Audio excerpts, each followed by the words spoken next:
these retail chains may not survive a recession. America's retail chains have proven surprisingly strong during the pandemic. But a slowing economy may bring a fresh wave of store closings and bankruptcies. Retailers that sell mostly discretionary goods, cater to middle and lower income consumers and have weak balance sheets will be most vulnerable.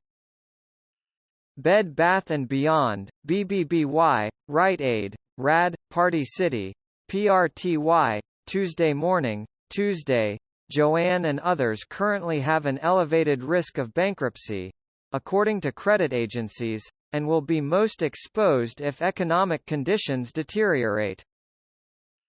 Other struggling chains, such as Gap, GPS, may be forced to close hundreds of stores, analysts say.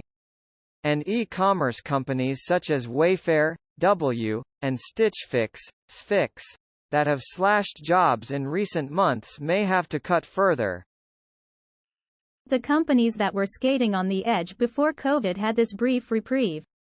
Now we're going back to the old rules, said Berna Barshay, an independent retail analyst.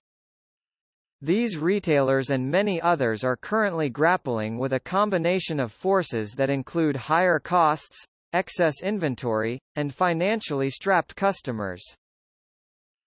As the pandemic has receded, consumers have been shifting their spending from goods to services such as travel and entertainment. Inflation is bearing down, causing a drop in consumer confidence and a pullback in discretionary areas such as furniture and apparel. That's why retailers' inventories are bloated and companies are resorting to promotions to try to stimulate demand, chipping away at their profits. We believe many will turn to aggressive discounting to solve their inventory problem, which is likely to spark a race to the bottom, Morgan Stanley analysts said in a report Monday. This dynamic will weigh heavily on margins and fuel an earnings slowdown. The Federal Reserve is also quickly raising interest rates to combat inflation, which is likely to cause some economic pain and job losses. The Fed anticipates that the unemployment rate could climb to 4.4% next year, up from 3.5% in September. Many investors and economists are predicting a recession. Such a scenario would result in a downturn for the industry. This will put highly levered retailers and weak companies at risk, said Raya Sokolyanska, an analyst at Moody's. We expect defaults among speculative-grade retailers to increase. The sector has been resilient for much of the pandemic, a break from prior years of bankruptcies and store closings that became known as the retail apocalypse. The sector is actually in a stronger position than it was before the pandemic, analysts say. At the beginning of the pandemic, stores temporarily closed to halt the spread of COVID-19 and retail sales tumbled.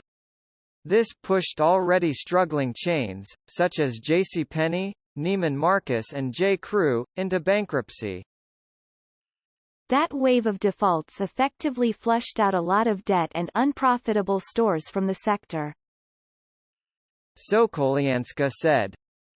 Retail sales quickly recovered thanks to federal stimulus checks, growing personal savings accounts and pent-up consumer demand. Supply was also tight, allowing many chains to sell their merchandise at higher prices for the first time in years. This was a tide that lifted all boats.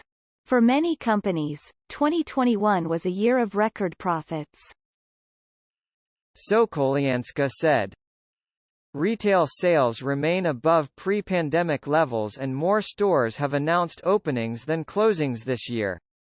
Retail bankruptcies have also been at their lowest level in more than a decade. Although 2023 is expected to be a challenging year for the sector, it won't be as dire as before the pandemic. Many companies are in better financial shape from previous restructurings and have closed their weakest stores. We expect defaults to be below the prior peaks. She said.